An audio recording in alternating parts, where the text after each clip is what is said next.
Hello students, आज का जो हमारा टॉपिक है वो बहुत इम्पोर्टेंट है और मॉडर्नाइज साइंस से रिलेटेड है, जिसे हम बोलते हैं रिकॉम्बिनेंट डीएनए टेक्नोलॉजी और द जेनेटिक इंजीनियरिंग।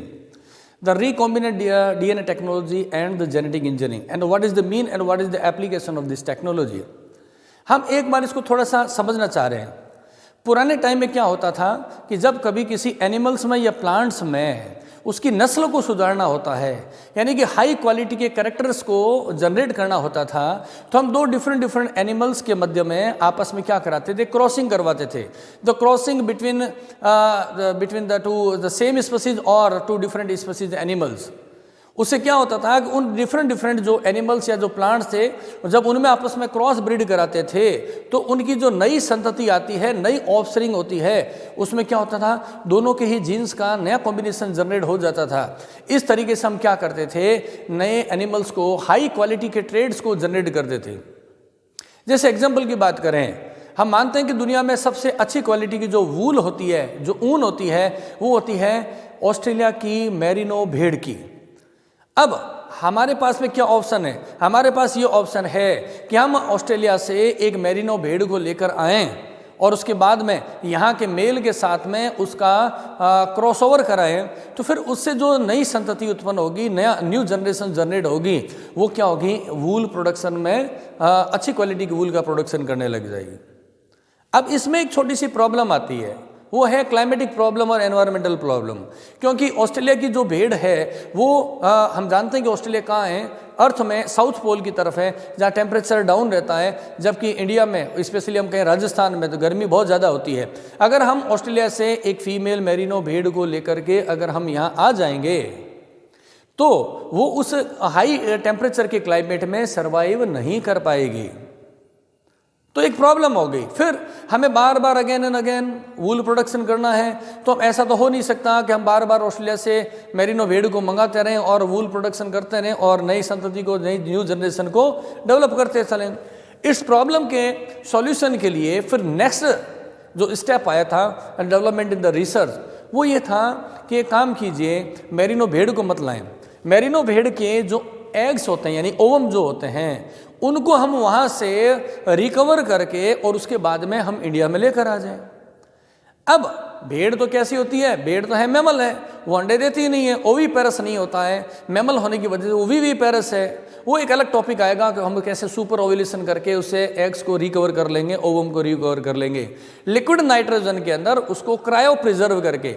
जब किसी सेल को या जीन्स को या हम कहेंगे प्लांट के पार्ट को हम -147 डिग्री टेम्परेचर पर, और जब हम लिक्विड नाइट्रोजन में उसको ले लेते हैं तो उसकी हम एजिंग को रोक सकते हैं। तो इस तरीके से हम मान लेते हैं कि एग्स लेकर आने लगे ओवम, फिर यहाँ पर टेस्ट ट्यूब के अंदर इन विट्रो फर्टिलाइजेशन करा के न्यू जनरेशन को जनरेट कर सकते हैं।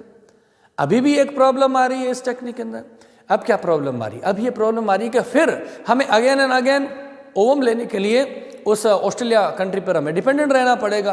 तो साइंटिस्ट ने सोचा हम ऐसा क्या करें जिससे एक बार में सारी प्रॉब्लम का सॉल्यूशन हो जाए। तो दिमाग में ये बात आई, हमें पूरा का पूरा ओवम नहीं चाहिए, मेरिनो भेड़ के पूरा का पूरा ओवम यानी कि अंडा नहीं चाहिए। हमें चाहिए उस अंडे में जो जीन है, वो particular gene that is responsible for the wool production, वो हमारे काम की है, एग हमारे काम का ही नहीं है। तब उन्होंने क्या किया, अब हम इसको सिंपल लैंग्वेज में समझते हैं, थोड़ा सा सरल भाषा में समझ जाएंगे कि रिकॉम्बिनेंट है डीएनए टेक्नोलॉजी क्या चीज़ होती है, रिकॉम्बिनेंट डीएनए क्या होता है। हमने कहा ऑस्ट्रेलिया की जो मेरिनो भेड़ है उसमें से ओवम को बाहर लिया, और ओवम में क्या है, जो प्लाज्मा मेम्ब्रेन है उसको तोड़ेंगे, न्यूक्लियस को निकालेंगे, न्यूक्लियस में से डीएनए को, और डीएनए का वो particular the segment which is responsible for the wool production, जो कि ऊन उत्पादन के लिए उत्तरदायी है, उस डीएनए के सेगमेंट को, उस जीन को कट करके और उसके बाद हम बाहर ले लेंगे डीएनए की कटिंग के बाद, और फिर हम चाहेंगे तो उस डीएनए की कॉपी बना सकते हैं। अगेन एंड अगेन बहुत सारे मेथड है जो इस चैप्टर के दौरान हम पढ़ेंगे कि डीएनए की कॉपी कैसे बनाई जाती है या क्लोनिंग कैसे करते हैं, जीन की क्लोनिंग कैसे की जाती है, वो टेक्निक आएगी। और अब वो जो हमने मेरिनो भेड़ के अंडे में से वूल प्रोडक्शन के लिए जो रेस्पॉन्सिबल जीन है उसको हमने आइसोलेट किया, फिर उसको क्या करेंगे, यहाँ की जो फीमेल है उसके एग में जो डीएनए उसके अंदर उसको मिक्स कर देंगे, इंसर्ट कर देंगे। तो अब यहाँ की जो भेड़ है उसके डीएनए में क्या हो गया, एक तो डीएनए खुद का है और हमने एक डीएनए के सेगमेंट किसका डाल दिया, मेरिनो भेड़ के gene that is responsible for the वूल, उसको हमने इंसर्ट कर दिया किस में, यहाँ की इंडिया की जो भेड़ है उसके डीएनए के अंदर है। तो एक क्या हो गया, नया कॉम्बिनेशन बन गया, है ना, उसको बोलते हैं रिकॉम्बिनेशन करना। अगर हम सरल भाषा में कहें कि नॉर्मली क्या आता है, एक व्यक्ति कपड़े पहनने के लिए एक पर्टिकुलर पैंट के साथ कोई शर्ट काम में ले रहा है और दूसरी पैंट के साथ दूसरा शर्ट, वो एक कॉम्बिनेशन उसने बनाया। अब उसको नेक्स्ट टाइम में क्या कर रहा है, एक जो कॉम्बिनेशन बनाया उसकी पैंट दूसरे का शर्ट ले लिया, एक नया बनाया, रिकॉम्बिनेशन हो गया। यानी कॉम्बिनेशन को बदलना वो कहलाता है, हम रिकॉम्बिनेशन उसको बोलते हैं, ठीक है ना। तो हमने क्या किया, यहाँ के जो शिप है उसके डीएनए में मेरिनो भेड़ का वो जो जीन जो पर्टिकुलर वूल प्रोडक्शन के लिए रेस्पॉन्सिबल होता है उसको यहाँ वाले डीएनए के अंदर इंसर्ट कर दिया। तो यहाँ पर जो डीएनए था जिस एनिमल का, नेटिव एनिमल का डीएनए, उसको हम बोलेंगे होस्ट मेजबान हो गया ना, होस्ट डीएनए। और बाहर से जो डीएनए है उसको हमने कह दिया फॉरेन डीएनए, फॉरेन से लिया गया है।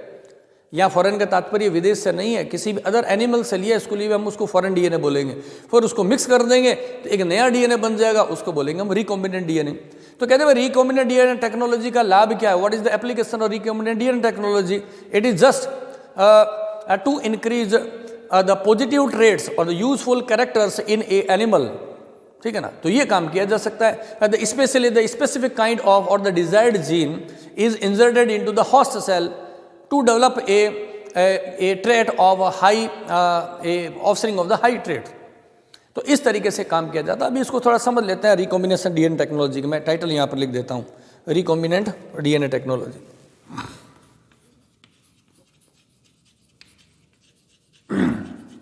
रिकॉम्बिनेंट टॉपिक का नाम है रिकॉम्बिनेंट डीएनए टेक्नोलॉजी। रिकॉम्बिनेंट नाम खुद ही बता रहा है, वो टेक्नोलॉजी जिसकी हेल्प से आप क्या करेंगे, जिसकी हेल्प से आप क्या करेंगे, आप करेंगे डीएनए का रिकॉम्बिनेशन। उसी टेक्नोलॉजी को कहते हैं recombinant DNA technology. The recombinant DNA technology, the technology which is used to develop a recombinant DNA.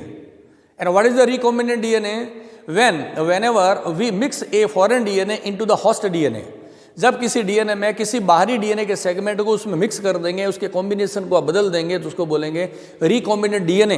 And the technique which is used to develop this recombinant DNA is called as the recombinant DNA technology. First of all हम एक diagram देखते हैं, उससे हम समझ पाएंगे कैसे होता है। जैसे हम यहाँ पर ये कह रहे हैं कि यहाँ पे अपने पास में एक कोई डीएनए मॉलिक्यूल है, ये हो गया एक डीएनए मॉलिक्यूल है। और डीएनए प्रोकैरियोट्स की अगर बात करते हैं तो उसमें डबल स्टैंडर्ड और सर्कुलर डीएनए होता है प्रोकैरियोट्स में। प्रोकैरियोट्स में यानी स्पेशली मैं बात करूं बैक्टीरिया की, each bacteria has two kind of the DNA and both DNA is double standard in the circular. One DNA functions like the chromosomal DNA and other like the plasmid which is the extra chromosomal DNA. Next topic में detail की बात आएगी, उसको अभी हम यहाँ discussion नहीं करेंगे। तो हमने कहा ये एक डीएनए है, इस डीएनए का नाम रखा हमने होस्ट डीएनए। ये है होस्ट डीएनए है, किसी भी एनिमल का डीएनए था। अब इसमें हमें किसी फॉरेन डीएनए को इंसर्ट करना है। यहाँ पर मान लेते हैं कि ये एक डीएनए का सेगमेंट है, ये डीएनए का सेगमेंट जिसको मैं बोल रहा हूँ यहाँ पे फॉरेन डीएनए। फॉरेन डीएनए, इसको फॉरेन डीएनए विदेश से नहीं आया है लेकिन होस्ट के बाहर से है, इसको हम डीएनए इंसर्ट भी बोल सकते हैं, डीएनए इंसर्ट, इसको डीएनए इंसर्ट भी बोल सकते हैं। ये इस तरीके से डीएनए इंसर्ट हो गया। अब आपने क्या किया है, ये दोनों को आपस में मिक्सअप किया है, यानी कि कैसे किया। अब सोचने की बात है, मैं कह रहा हूं कि इसको आपको इसमें एंट्री करानी है, इसको इसमें एंट्री करानी है। अब एंट्री करानी है तो अंडरस्टूड बात है, पहले से डीएनए को क्या करेगा, तोड़ना पड़ेगा, यहाँ से कट लगाएंगे, फिर ये बीच के अंदर इसमें सेट हो पाएगा। यानी कि हम ये कह रहे हैं कि यहाँ पर हमने क्या करना है, डीएनए को पहले कट करना है और फिर इसको ज्वाइन कराना है इसके साथ। तो क्या हुआ, हमारे पास में एक नया डीएनए आ गया है, इस तरीके से हमारे पास में एक आ गया है नया डीएनए इस तरीके से। Such kind of DNA which is a mixture of host DNA and the foreign DNA that is called as a recombinant DNA. इसको हम बोलते हैं recombinant DNA है। The one of the part of a foreign DNA is assimilated or inserted into this. Such kind of, है ना। तो ये जो पार्ट है, ये कौन सा पार्ट है, बाहर का, the most of the part of this recombinant DNA is made up of host, ये होस्ट का डीएनए है, और ये आ गया फॉरेन डीएनए जिसको मैं कह रहा हूँ डीएनए इंसर्ट, और this DNA is called as recombinant DNA, इसको हम बोलेंगे रिकॉम्बिनेंट डीएनए है। This is the recombinant DNA, and what is the mean of the recombinant DNA technology? The technology which is used to develop the recombinant DNA is called as the recombinant DNA technology. And what is the mean of the recombinant DNA? Whenever we insert a foreign DNA segment into the host DNA, the mixture of the DNA is called as the recombinant DNA. It is also called as the chimeric DNA. ठीक है ना? तो हमने कहा recombination का मतलब क्या हुआ कि each DNA has a unique combination of nucleotide. हर एक जो डीएनए होता है उसमें अपने आप का एक यूनिक डीएनए का कंपोजिशन होता है। हम जानते हैं सभी एनिमल्स का एक पर्टिकुलर जीनोटाइप होता है, जीनी प्रारूप होता है। हर एनिमल का अपने आप में जीनों का एक स्पेसिफिक कॉम्बिनेशन होता है, and each DNA has a specific combination of genes, or we can say the specific combination of the nucleotide. And here what we are doing, and we are just mixing a foreign DNA segment into this host DNA. जब हमने इसको mix कर दिया है तो हम इसको क्या बोलेंगे? रिकॉम्बिनेंट डीएनए कहेंगे, और इसी टेक्नोलॉजी का नाम रिकॉम्बिनेंट डीएनए टेक्नोलॉजी हो गया। अब इसमें हमने क्या क्या काम किया उसकी डिटेलिंग हम आगे फर्दर चैप्टर में पढ़ेंगे। हमने कहा कि जो होस्ट डीएनए है उसके डीएनए को आपने क्या क्या कट किया, और उसके बाद में इसमें आपने फॉरेन डीएनए को ज्वाइन करा दिया। इसकी डिटेलिंग हम पढ़ेंगे कि कटिंग ऑफ द डीएनए कैसे की जाती है, क्यों काटना जरूरी है। डीएनए को बिना कट किए हुए, विदाउट द क्लीविंग और the cutting of the host DNA, this is impossible to insert this foreign DNA into the host DNA. तो दो पॉइंट आगे हमारे पास इंपॉर्टेंट, एक तो डीएनए कटिंग को हम डिटेल में आगे के क्लासेस में पढ़ेंगे, और डीएनए की ज्वाइनिंग कैसे कराते हैं उसको भी आगे की क्लास में पढ़ेंगे। ये एक आउटलाइन है रिकॉम्बिनेंट डीएनए टेक्नोलॉजी की, जिसको हमें समझना है। जब तक इस आउटलाइन को हम नहीं समझेंगे तब तक हम पूरे इस चैप्टर के बैकग्राउंड को नहीं समझ पाएंगे। हम ऐसा क्यों कर रहे हैं? मैंने बताया कि जब किसी भी एनिमल या प्लांट में आपको हाई ट्रेड, अच्छी क्वालिटी के कैरेक्टर्स जनरेट करने हैं तो हम क्या करेंगे, उसमें डिफरेंट जीन्स को इंसर्ट करा देंगे। अगर सिंपल लैंग्वेज हम कहें, अगर कोई व्यक्ति ये सोचता है उसकी आंखों का रंग नीला हो, अब मान लेते हैं कोई ऐसा प्योर ब्रीड है जैसे कि यूएस में होती है नीली आंखों के लोग, तो the gene which is responsible for the bluish colour of the pupil of eye, उस जीन को निकाल करके इंडियन जो ब्रीड है उसके अंदर आप इंसर्ट कर देंगे तो न्यू जो बेबी होगा उसकी आंखें वैसी हो जाएगी। यानी कि मिक्सअप करना हो गया, डिफरेंट डीएनए मॉलिक्यूल्स को मिक्सअप करके एक न्यू डीएनए को बना दिया गया है। उसी को कहते हैं रिकॉम्बिनेंट डीएनए टेक्नोलॉजी। और रिकॉम्बिनेंट डीएनए टेक्नोलॉजी से जो हमें डीएनए होगा डीएनए हमें मिलेगा, उसमें बहुत सारे स्पेशल फीचर्स होंगे, बहुत सारे स्पेशल कैरेक्टर्स होंगे, इसलिए वो ज़्यादा यूजफुल होता है। चलिए, अब मैंने कहा recombinant DNA is also called as the chimeric DNA. Chimeric DNA यहां पर मैं लिख देता हूं, काइमेरिक डीएनए, इसको हम काइमेरिक डीएनए भी कहते हैं। What is the mean of this chimeric word?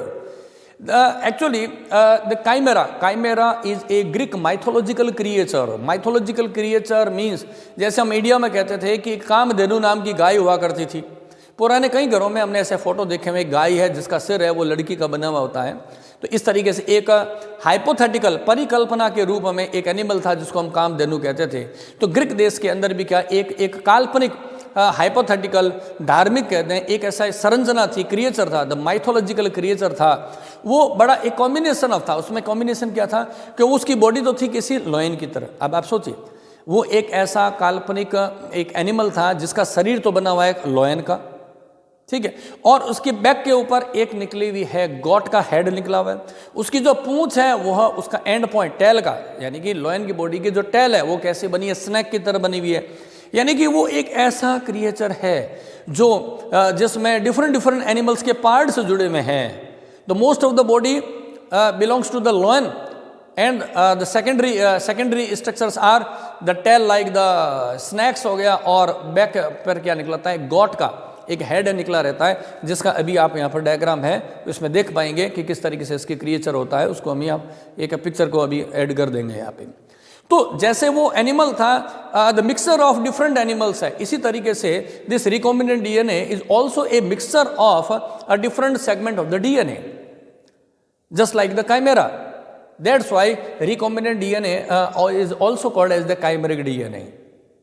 तो कई बार एग्जाम में पूछ लेते हैं what is the chimeric DNA, तो आप बता देंगे कि ग्रीक माइथोलॉजिकल क्रिएचर था जो कि the combination of the different animals था, जिसका कि मैं आपको यहाँ पर पिक्चर दिखाता हूँ। तो उसी तरीके से ये एक रिकॉम्बिनेंट होता है जिसका डिफरेंट डीएनए सेगमेंट्स को जोड़ करके एक कॉमन डीएनए बना लेते हैं। The mixture of the alternation of DNA that is called the recombinant DNA. और दिस टेक्नोलॉजी का नाम क्या था? Recombinant DNA technology. ये जो रिकॉम्बिनेंट डीएनए है उसको सबसे पहले बनाने वाले जो साइंटिस्ट है उनका नाम था पॉल बर्ग। यहां पर आपको हिस्टोरिकल पर्सपेक्टिव के बारे में भी पता होना चाहिए। पॉल बर्ग साइंटिस्ट है। पॉल बर्ग इन्होंने क्या काम किया था? फर्स्ट रिकॉम्बिनेंट डीएनए बनाया था इन्होंने, first recombinant DNA. Objective question में पूछ लेते हैं कई बार कि who develop the first recombinant DNA, then we say the Paul Berg. इन्होंने बनाया था। और इन्होंने क्या किया था? एक SV40 एक वायरस था और लैम्डा फेज को जोड़ दिया था। इसने क्या किया? SV40 जो वायरस था उसके डीएनए को लिया और उसमें किसको ऐड कर दिया है? Lambda phase.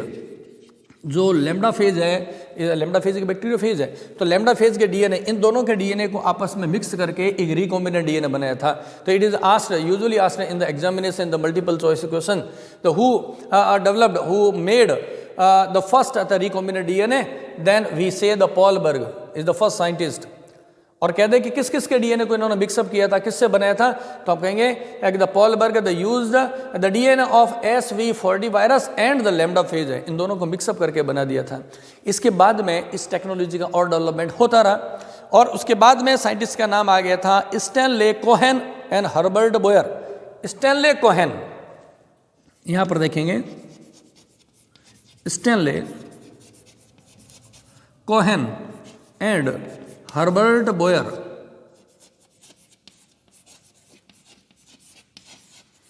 हर्बर्ट बोयर 1972, यहां पे मैं लिख रहा हूं 1972 as per the NCERT book. मैंने कुछ बुक्स में यहाँ पर 1973 भी देखा हुआ है, लेकिन मैं एनसीईआरटी को रेफरेंस ले रहा हूँ। एनसीईआरटी ने 1972 लिखा है। स्टैनले कोहेन और हर्बर्ट बोयर, इन्होंने क्या किया था? इन्होंने भी डेवलप किया था एक रिकॉम्बिनेंट डीएनए टेक्नोलॉजी में और मॉडिफिकेशन किए थे। और इन्होंने साल्मोनेला टाइफीम्यूरियम एक बैक्टीरिया है, उस जो कि हम जानते हैं बैक्टीरिया को डेड कैसे करते हैं? एंटीबायोटिक से। तो एंटीबायोटिक के लिए रेजिस्टेंट बैक्टीरिया को बना दिया था इन्होंने, एंटीबायोटिक रेजिस्टेंट बैक्टीरिया। क्या नाम है इसका? इस बैक्टीरिया का नाम है साल्मोनेला टाइफीम्यूरियम। साल्मोनेला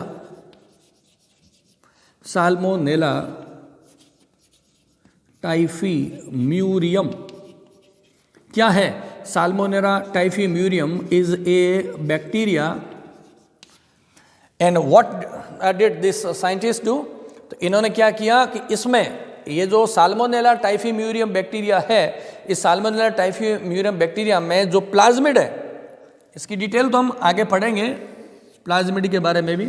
यहाँ पे मैं आपको simply I can say that plasmid is a extra chromosomal DNA in the bacteria which is double stranded and the circular, this is called as the plasmid. He isolated the plasmid from the Salmonella typhimurium and insert a resistant gene. ये एक resistant जो gene थी, resistant gene किसके against थी? Resistant gene against the antibiotics. इस gene को क्या किया इन्होंने? इसमें इंसर्ट कर दिया। इन्होंने इस जीन को इसमें इंसर्ट कर दिया और एक बना दिया इन्होंने रिकॉम्बिनेंट डीएनए। तो ये एग्जाम में पूछा जा सकता है द स्टैनले कोहेन और हर्बर्ट बोयर ने which microbes was used in his experiment the Salmonella typhimurium bacteria. तो कहेंगे इन्होंने क्या किया? अगर पूछ ले तो आप कहेंगे कि they culture the Salmonella typhimurium in the laboratory, then isolated the plasmid of the Salmonella typhimurium, and after the cutting of this plasmid they inserted a foreign DNA. That foreign DNA is the responsible for the resistant power. So when this resistant gene is inserted into the plasmid, a new recombinant DNA क्या हो गया, develop हो गया, और इसको again क्या करेंगे, किसी बैक्टीरिया के अंदर एंट्री करानी पड़ेगी, तभी तो वो बैक्टीरिया क्या होगा, रेजिस्टेंट हो जाएगा। तो ये इन्होंने बनाया था हर्बर्ट बोयर ने और स्टैनले कोहेन ने। तो हम ये कह सकते हैं कि रिकॉम्बिनेंट जो डीएनए होता है इसका बहुत ज़्यादा यूज़ है आजकल, जिसको हम कहते हैं बायोटेक्नोलॉजी फील्ड। अभी कुछ हम डेफिनेशन की बात भी देखेंगे।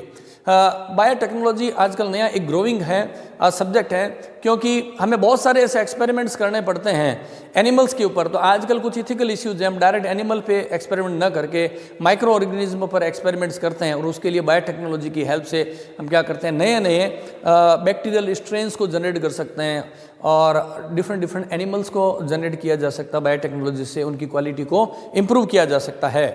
Then a new word recombinant DNA technology के बाद में मैं एक नया शब्द काम में ले रहा हूं, बायोटेक्नोलॉजी। डेफिनेशन में पूछा जा सकता है तो व्हाट इज द बायोटेक्नोलॉजी। अब एक्चुअल में बायो नाम खुद बता रहा है, द बायोटेक्नोलॉजी वर्ड बना बायो से and technology, the means the technology which is employed in the biological field. अब बायोलॉजिकल फील्ड में उस टेक्नोलॉजी को कहाँ काम में लेना चाहते हैं आप, to develop the microbes of different kinds, विभिन्न प्रकार के माइक्रोब्स को जनरेट करना, और उसकी हेल्प से हम क्या बनेंगे, the products the useful for the human beings, just like the wine production. हम जानते हैं कि वाइन यानी कि अल्कोहल है, वाइन का प्रोडक्शन किया जाता है माइक्रोब्स की हेल्प से। अब उस माइक्रोब्स को कल्चर करना, ताकि ऐसे ऐसे माइक्रोब्स को जनरेट करना ताकि हम वाइन प्रोडक्शन को और इम्प्रूव कर सकते हैं। इसी तरीके से हम कहते हैं production of the GMO, genetical modified organism. Genetical modified organism नाम खुद बता रहा है, genetical modified organism, that organism which is modified at the genetical level. तो ऐसे आप क्वालिटी का इंप्रूव कर सकते हैं। तो ये जो टेक्नोलॉजी है उसको हम बोलते हैं क्या, बायोटेक्नोलॉजी। एक और इंपॉर्टेंट डेफिनेशन है, वो है केमिकल इंजीनियरिंग। जैसे हम बात कर रहे हैं जेनेटिक इंजीनियरिंग की, वैसे एक और वर्ड है केमिकल इंजीनियरिंग। तो हमने कहा कि व्हाट इज द बायोटेक्नोलॉजी, तो हम कहेंगे the biotechnology the technology of producing useful products for the human beings हैं। जैसे जेनेटिकल मॉडिफाइड ऑर्गेनिज्म को जनरेट करना होता है, इस तरीके से जेनेटिकल मॉडिफाइड ऑर्गेनिज्म के लिए एक अलग से टॉपिक आएगा। अभी तो हम केवल सिंपल सा देखेंगे द जेनेटिकल मॉडिफाइड ऑर्गेनिज्म, किसी भी ऑर्गेनिज्म के जीनोटाइप को यानी उसकी जीनी संरचना को बदल दें, मॉडिफाइड कर दें, तो हम कहते हैं जीएमओ, जेनेटिकल मॉडिफाइड ऑर्गेनिज्म। उससे हम ऐसे ऐसे प्लांट्स बना सकते हैं जो एडवर्स कंडीशन में सर्वाइव कर सकते हैं, विपरीत परिस्थितियों में जिंदा रह सकते हैं। ऐसे हम प्लांट्स बना सकते हैं जिसमें फूड प्रोडक्शन वो अधिक हो, न्यूट्रिशन की मात्रा उसमें ज़्यादा हो, ऐसे ऐसे हम फूड को प्रोड्यूस कर सकते हैं। तो उसका एक अलग से टॉपिक आएगा जेनेटिकल मॉडिफाइड ऑर्गेनिज्म, तो उसको हम वहाँ पर डिस्कशन करेंगे। अभी अगर एग्जाम में आपको पूछा जाता है what is the principle of biotechnology, what is the principle of biotechnology, in that condition you have to explain only two words, that is the genetic engineering and the chemical engineering. जब कभी भी exam में पूछ लिया जाए कि biotechnology का principal क्या है, सिद्धांत क्या है, आपको केवल और केवल दो बातों को लिखना है यहाँ पे। पहला जेनेटिक इंजीनियरिंग के बारे में बताएंगे, what is the genetic engineering, और दूसरी बात किसकी करेंगे, केमिकल इंजीनियरिंग, रासायनिक अभियांत्रिकी। अब जेनेटिक इंजीनियरिंग और केमिकल इंजीनियरिंग में क्या डिफरेंस है, दोनों में कोई बहुत बड़ा डिफरेंस नहीं है, केवल थोड़ा सा समझने की बात है। जेनेटिकल इंजीनियरिंग मतलब आप किसी एनिमल या प्लांट के जीनोटाइप यानी उसके जीन्स के अंदर मॉडिफिकेशन कर दें और उसका फिनोटाइप बदल दें। यानी मैंने ये कहा कि जैसे यहाँ की एक भेड़ है, इंडिया की एक भेड़ है जिसके वूल प्रोडक्शन को आपको क्या करना था, बढ़ाना था। तो आपने किसी फॉरेन जो भेड़ है, फॉरेन डीएनए को लिया और यहाँ की भेड़ के अंदर उसको इंसर्ट कर दिया, उससे क्या हुआ, वूल प्रोडक्शन बढ़ गया। क्या बढ़ गए, लक्षण बढ़ गए, लक्षण प्रारूप फिनोटाइप बदल दिया। यानी कि किसी भी एनिमल के या प्लांट के फिनोटाइप को बदलने के लिए हमने क्या किया, उसको जेनेटिकली मॉडिफाइड कर दिया है। तो इसको हम बोलेंगे, इस टेक्निक का नाम बोलेंगे जेनेटिक इंजीनियरिंग। और इसी तरीके से हम कहें आपको वैक्सीन बनानी है, एंजाइम्स बनाना है, जो कि क्या होते हैं, केमिकल्स होते हैं। वैक्सीन, एंजाइम और एंटीबायोटिक्स है, उन्हीं की मैन्युफैक्चरिंग करनी है ना। आपको वैक्सीन बनानी है, उसकी मैन्युफैक्चरिंग करनी है, और आपको एंजाइम्स बनाना है, डिफरेंट टाइप एंजाइम्स या हार्मोन्स बनाने हैं जो कि केमिकल्स है। तो उसके डेवलपमेंट के लिए जो हम माइक्रोब्स को कल्चर करते हैं, माइक्रोब्स का प्रोडक्शन करते हैं, उसे हम बोलेंगे केमिकल इंजीनियरिंग। दोनों के रिजल्ट में ही अंतर है कि केमिकल इंजीनियरिंग में क्या होगा, माइक्रोब्स को आप मॉडिफाइड करेंगे, माइक्रोब्स का प्रोडक्शन करेंगे। आपका एम क्या है? केमिकल्स को प्राप्त करना, एंजाइम्स को, केमिकल्स को, इसलिए केमिकल इंजीनियरिंग हो गया। और किसी एनिमल के, आपका एम है किसी एनिमल है उसके कैरेक्टर्स को बदलना, उसके फिनोटाइप को बदलना, उसके लिए जब हम इस टेक्नोलॉजी काम में लेते हैं तो उसको बोले जेनेटिक इंजीनियरिंग कहेंगे। ये केवल डेफिनेशन का थोड़ा सा केवल फर्क है और कुछ भी नहीं है। तो यहाँ पर अभी हम ये डिस्कशन कर चुके हैं, तो what is the recombinant DNA technology, who is the scientist who first time developed the recombinant DNA, and what is the role of Stanley Cohen and Herbert Boyer in the field of the recombinant DNA technology, and also we have discussed about the difference between the genetic engineering and the chemical engineering. अभी picture बाकी है, अभी ये कई दिन चलने वाली है जेनेटिक इंजीनियरिंग के चैप्टर है, ये बहुत सारी वीडियो जाएगी। करीब करीब इस टॉपिक के अंदर मैं बात करूं, इस रिकॉम्बिनेंट डीएनए टेक्नोलॉजी को पूरा डिटेल में समझने के लिए नियर अबाउट 15 से 20 वीडियोज आएगी। इसलिए आप सीक्वेंस में जब सभी वीडियोज को देखेंगे तभी ये टॉपिक क्लियर हो पाएगा। अभी मैं एक आउटलाइन की बात कर रहा हूँ, जेनेटिक इंजीनियरिंग की आउटलाइन। ये तो मैंने अभी जस्ट आपको ये बता दिया कि डीएनए लिया, डीएनए को आपने कट किया and then foreign DNA is inserted, इसमें फॉरेन डीएनए को डाल दिया और रिकॉम्बिनेंट डीएनए बन गया। इतना सिंपल काम तो नहीं होगा, क्योंकि ये बाहर ऐसे खुले में थोड़ी मिलेगा आपको डीएनए। कोई एनिमल होगा, आप उसका सिलेक्शन करेंगे, फिर वहाँ उसमें से आइसोलेशन करेंगे डीएनए का, एक लंबी प्रक्रिया है। लेकिन चूंकि पूरा चैप्टर ही 15 से 20 वीडियोज़ का है, तो पहले मैं इस टोटल की टोटल यानी कि 15 से जो 20 जो वीडियोज़ आने वाली है उसकी एक आउटलाइन बना देता हूँ, एक सीक्वेंस बता देता हूँ, ताकि फिर हम जब उसको डिटेलिंग में पढ़ेंगे तो आपके लिए ईजी रहेगा। अगर मैं सिंपल लैंग्वेज में कहूँ, जैसे किसी को डाइजेशन समझाना हो तो हम क्या करते हैं, हम कहते हैं कि भोजन को लिया, फूड को लिया, बक्कल कैविटी में लिया, उसके बाद pharynx, oesophagus, stomach and intestine and so on.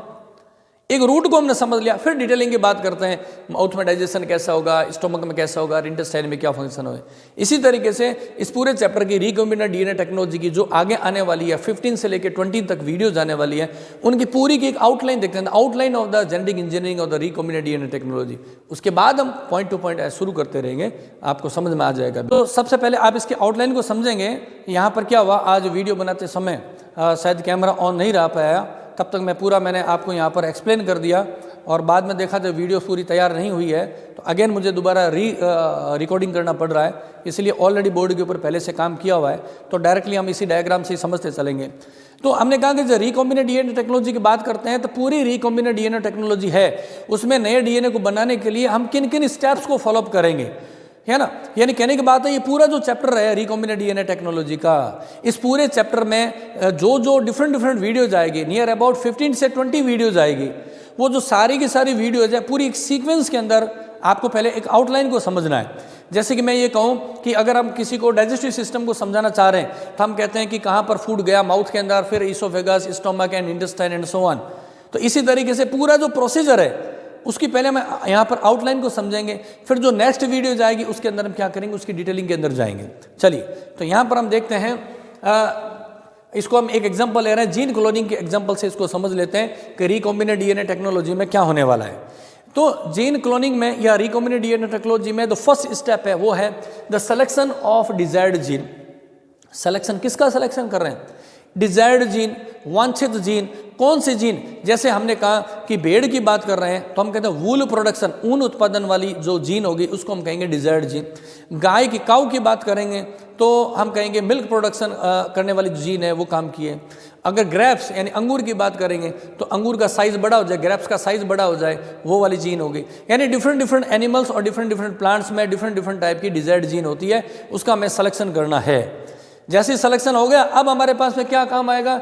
Next point हो गया isolation of DNA molecule of the desired trait. यानी कि जो आपने सोचा कि भेड़ की बात कर रहे हैं कि मेरिनो भेड़ में, मेरिनो जो शिप है उसमें हमने कहा वूल प्रोडक्शन की जो जीन निकालनी है, तो उसके डीएनए को बाहर लेंगे, डीएनए को लेके और उसमें जो पर्टिकुलर एक सेगमेंट होगा जिसको हम बोल रहे हैं जीन, उसको हम बाहर निकाल लेंगे। किस तरीके से देखें तो वो जो आइसोलेशन कैसे करना है, आपको डीएनए को पहले आइसोलेट कर लेंगे, लेकिन हमें पूरा ये जो डीएनए है ये हमारे काम का नहीं है, पूरा डीएनए काम का नहीं है। A particular part of the DNA means a specific segment of the DNA, जिसे हम बोलते हैं जीन कहते हैं, उस जीन को हमें इसको लेने की ज़रूरत है। तो हम क्या करेंगे, इस जीन को कट करके बाहर निकाल लेंगे यहाँ पर ऐसे। तो this gene is to be cloned, इसकी क्लोनिंग हमें करनी है। अब डीएनए को काटना है तो हम किससे काटेंगे, उसके लिए हम काम में लेते हैं एंजाइम रेस्ट्रिक्शन एंडोन्यूक्लियेज। इस रेस्ट्रिक्शन एंडोन्यूक्लियेज एंजाइम की जो डिटेलिंग है वो नेक्स्ट वीडियो में आएगी, पूरी एक वीडियो है रेस्ट्रिक्शन एंडोन्यूक्लियेज एंजाइम की। The restriction endonuclease enzyme is used to cut the DNA molecules and to isolate a particular desired gene. ये हमने ले लिया इसके डीएनए के सेगमेंट को। इस डीएनए के सेगमेंट को लेने के बाद में ये तो हमारे पास सिंगल सेगमेंट है। जैसे हमने कहा कि मेरिनो भेड़ से हमने उस जीन को तो निकाल लिया, लेकिन उस जीन को इंडिया में किसी भेड़ में आप उसको ट्रांसप्लांट कर देंगे, इंसर्ट कर देंगे। अब हमें नेक्स्ट टाइम जब चाहिएगा तो हमारे पास में ऑप्शन नहीं है, अगेन फिर मेरिनो भेड़ के पास जाओ, अंडा लो और उसमें से जीन को निकालो। इस प्रॉब्लम के सॉल्यूशन के लिए हम क्या करें, मल्टीपल इसकी कॉपीज बना लेते हैं। ये जो फॉरेन डीएनए आया है इसके हमने क्या किया, एम्प्लीफिकेशन कर दिया है। ये स्टेप नंबर क्या हो जाएगा, 4 हो जाएगा। अब हमें क्या करना है, इसकी कॉपी को बढ़ाने के लिए, मल्टीप्लाइकेशन करने के लिए, क्लोनिंग करने के लिए, यहाँ पर देखिए हमने लिया E coli bacteria, and we know that each E coli bacteria contains 2 types of the DNA molecules and both DNA molecules are double stranded and circular। दोनों ही DNA कैसे हैं, डबल स्टैंडर्ड है, द्विकुंडलित है और सर्कुलर यानी वर्ताकार है, वर्तुल है। तो this first DNA is called as the chromosomal DNA। This DNA is called as the chromosomal DNA।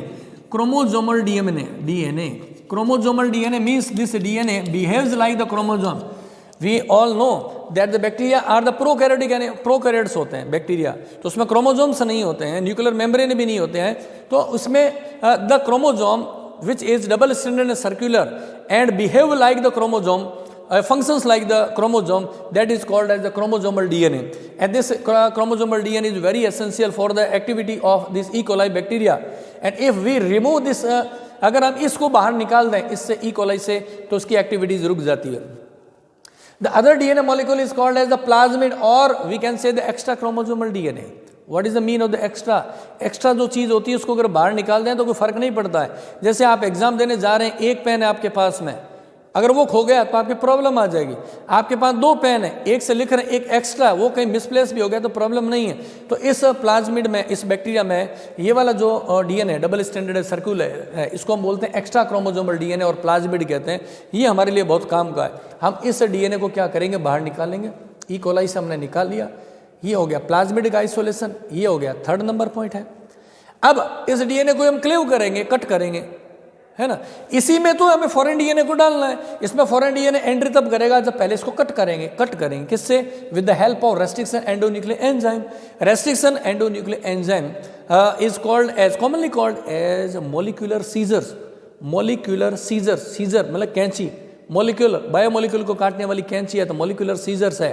कई बार पूछ लेते हैं why do we say the restricted endonuclease enzyme as the molecular seizure? तो हम कहेंगे restricted endonuclease enzyme is able to cut a DNA molecule, इसलिए कहते हैं molecular seizure है। आणविक कैंचियाँ बायोमोलिक्यूल जैव अणुओं को काट सकती है। तो जैसे इस डीएनए को यहाँ पर कट किया तो डीएनए कैसा हो गया, लीनियर प्लाज्मिड में कन्वर्ट हो गया। 2 काम किया हमने। क्या काम किया, एक तरफ हमने क्या किया, ई कोलाई बैक्टीरिया लिया, उसके प्लाज्मिड को बाहर निकाला, रेस्ट्रिक्शन एंडोन्यूक्लियर को काटा और लीनियर बना लिया। इधर हमने क्या किया, we isolated the DNA molecule of desired trait and then we fragmented the DNA segment to cure, to हम कह देंगे रिकवर द डिजायर्ड जीन। ये जीन ले लिए। अब इन दोनों को मिलाएंगे, जोड़ेंगे। कौन कौन को, ये फॉरेन डीएनए, ये हो गया होस्ट डीएनए। ये जो लीनियर प्लाज्मिड है ये किसका काम करता है, होस्ट का काम करता है, होस्ट की तरफ, मेजबान की तरफ। दोनों डीएनए को साथ में लिया। In the presence of DNA ligase enzyme both the DNA segments are ligated, मतलब ज्वाइन करा दिया गया है। तो हमने टाइटल क्या लिखा है, joining of the DNA molecule. तो क्या हुआ, हमारे पास एक लंबा लॉन्ग डीएनए मॉलिक्यूल आ गया। जब इसके फ्री एंड्स आपस में जुड़ जाएंगे तो बन गया सर्कुलर डीएनए बन गया। This DNA contains 2 type of the DNA. The most of the part of this DNA is the source of this the maximum part of the nucleotide is from the E. coli bacteria called as the host DNA। और ये जो बाहर से आया है इसको हमने कहा डीएनए इंसर्ट या फॉरेन डीएनए कहते हैं। This is a recombination of the DNA, recombinant, commonly called as the recombinant DNA, and the technology which is used to develop this recombinant DNA is called as the recombinant DNA technology। अब इतना सा काम से काम नहीं चलने वाला है, अभी और काम करना जरूरी है। रिकॉम्बिनेंट डीएनए बाहर सर्वाइव थोड़ी करेगा, इसको एक बैक्टीरिया के अंदर एंट्री करा देते हैं। तो हमने कहा ये रिकॉम्बिनेंट डीएनए, ये वाला, ये यहाँ आ गया रिकॉम्बिनेंट डीएनए, इसको हमने ई कोलाई बैक्टीरिया के साथ में रखा। ये वही ई कोलाई के बैक्टीरिया मान लें जिसका हमने प्लाज्मिड बाहर निकाल लिया था। इन दोनों को इन the presence of cold calcium chloride, cold calcium chloride की प्रेजेंस में रखेंगे तो ये क्या करेगा, ये प्लाज्मा में एंट्री कर जाएगा किसमें, ई कोलाई बैक्टीरिया में। This process is called a transformation या रूपांतरण कहते हैं। किसी बाहरी रिकॉम्बिनेंट डीएनए को या डीएनए को किसी ई कोलाई में एंट्री कराना रिकॉम्बिनेंट ट्रांसफॉर्मेशन कहलाता है। कितना बैक्टीरिया है, एक बैक्टीरिया। एक बैक्टीरिया से काम नहीं चलने वाला है, हम इसको ग्रो करना है, इसकी कॉलोनी बनानी है। कॉलोनी बनाने को कहते हैं कल्चर करना कहते हैं। हम सभी इंडिया में कल्चर करते आए हैं। मिल्क से कर्ड बनाते समय हम रात के समय में क्या करते हैं, मिल्क लेते हैं, उसको वार्म करते हैं, हल्का गर्म करते हैं, फिर उसमें क्या करते हैं, some of the bacteria is inoculated, कुछ बैक्टीरिया को उसमें डाल देते हैं, जो सामान्य भाषा में जावण बोलते हैं। एक्चुअल में वो जीवाणु होता है, बैक्टीरिया को जीवाणु बोलते हैं, अपभ्रंश होकर वो भाषा बन गई जावण। तो वार्म मिल्क के अंदर जब आपने कुछ बैक्टीरिया को डाला, सुबह तक मैंने ग्रो करके पूरी कॉलोनी बना ली और पूरे मिल्क को कर्ड बना दिया। सिमिलरली हम क्या करेंगे, ये जो सिंगल जो हमारे पास में ट्रांसफॉर्म्ड बैक्टीरिया आया है उसको हम कल्चर करेंगे तो इससे क्या होंगे, बहुत सारे डॉटर यानी कि पुत्री बैक्टीरिया जनरेट हो जाएंगे। जब ये बैक्टीरिया अपना रिप्रोडक्शन करेगा, the each daughter bacteria consisted of 1 chromosomal and 1 recombinant DNA. तो जब बैक्टीरिया में रिप्रोडक्शन होकर अपनी कॉपीज बनेगी तो इस डीएनए की भी कॉपीज बन जाएगी। तो कहने की बात है पूरी की पूरी जो जेनेटिक इंजीनियरिंग जो आप पढ़ने वाले हैं, आगे आने वाली जो वीडियोज आएगी वो किस पे बेस्ड होगी, किसकी डिटेलिंग होगी। अगेन मैं एक रिकैप कर लेता हूँ। हमने कहा सबसे पहले selection of the desired gene, गाय की बात करेंगे काऊ की तो मिल्क प्रोडक्शन हो गया, ऐसे ही मैंने करेक्टर बताया। फिर हम क्या करेंगे, उस एनिमल में से डीएनए को बाहर निकाल लेंगे, isolation of DNA molecule, second step हो गया। फिर आइसोलेशन करने के बाद हम क्या करेंगे, we cleave the particular part of the DNA that is called as a desired gene. उस जीन को हमें बाहर निकालना है। किससे निकालेंगे, इस जीन को 3 number step, with the help of restriction endonuclease enzyme we cut the DNA molecule of the foreign DNA, उसको हमने बाहर निकाल लिया। इधर तो इसको कट कर लिया है 3 नंबर पॉइंट, और इधर हमने क्या किया, जो ई कोलाई है उसमें से प्लाज्मिड को बाहर निकाला और उसको भी कट कर दिया। फिर इन दोनों को हमने क्या किया, मिक्स किया, तो ये आ गया joining of the DNA molecule. फिर हमने ट्रांसफॉर्मेशन किया, फिर हमने कल्चर किया। ये सारी वीडियोस डिटेल में आने वाली है। तो अगली जो क्लास आएगी उसके अंदर हम डिटेल के अंदर पढ़ेंगे। सबसे पहला काम मैं पढ़ाऊंगा सिलेक्शन ऑफ डिजायर्ड। इसकी तो कोई टेक्निक नहीं है, कैरेक्टर फिनोटाइप से हम डिसाइड करते हैं। घोड़ा है, दौड़ने वाला चाहिए तो उसमें रनिंग एक फील्ड आ गया। और हम बात कहते हैं कि जो वो एनिमल्स हैं जिसके हम नॉनवेज खाने के रूप में फ्लैश काम लेते हैं तो उसके अंदर वो जीन काम में लेंगे, गाय के अंदर अलग लेंगे और शीप के अंदर अलग टाइप की लेंगे। तो वो तो हो गया सिलेक्शन, हो गया on the basis of phenotypic character, बाहर के लक्षणों को देख करके सिलेक्शन हो गया। उसके बाद में आता isolation of the DNA molecule है, ये आपको बताऊंगा आइसोलेशन कैसे करना है, ये वीडियो आएगी। उसके बाद में वीडियो आएगी रेस्टिस एंडोन्यूक्लियस एंजाइम है, ये क्या होता है, इनकी वीडियो आएगी। उसके बाद में आएगा the amplification of the DNA कैसे किए, ये एक चैप्टर होगा। और उसके बाद में क्या होगा, डीएनए की ज्वाइनिंग, ये एक चैप्टर होगा। ये सभी जितने मैंने पॉइंट्स डाले हैं, हर स्टेप का एक अलग वीडियो होगा जो डिटेल के अंदर होगा। तो ये तो केवल मैंने आउटलाइन बताया कि जब तक आप इस आउटलाइन को नहीं समझेंगे ये आपके लिए टॉपिक काम का नहीं रहेगा। अगेन मैं बता देता हूं, जैसे ये पूरा चैप्टर खत्म होगा, पूरा चैप्टर का मतलब ये जो 15-20 हम जो वीडियोस पूरी देख लेंगे, उसके बाद में लास्ट के अंदर डाला जाएगा objective questions, multiple choice questions की पीडीएफ फाइल को मैं गूगल ड्राइव का एक लिंक दे दूंगा ताकि आप उससे क्या कर लेंगे, डाउनलोड कर लेंगे। इंग्लिश और हिंदी मीडियम का स्टडी मटेरियल है वो भी आपको गूगल ड्राइव के लिंक के अंदर मिल जाएगा ताकि आपको नोट्स बनाने में टाइम वेस्टेज न करना पड़े। आपके लिए टाइम बहुत प्रीशियस है। और जो चैप्टर के पीछे यानी एनसीईआरटी में अगर कहें बैक क्वेश्चन अनसोल्व्ड जो क्वेश्चंस हैं उनके सॉल्यूशन है वो भी आपको अवेलेबल रहेंगे। और बुक के अंदर जो बीच में से इन टेक्स्ट क्वेश्चन आते हैं वो, तो कहने की बात है आपका काम है बाय रिपीटेशन में ये वीडियोज़ को देखें।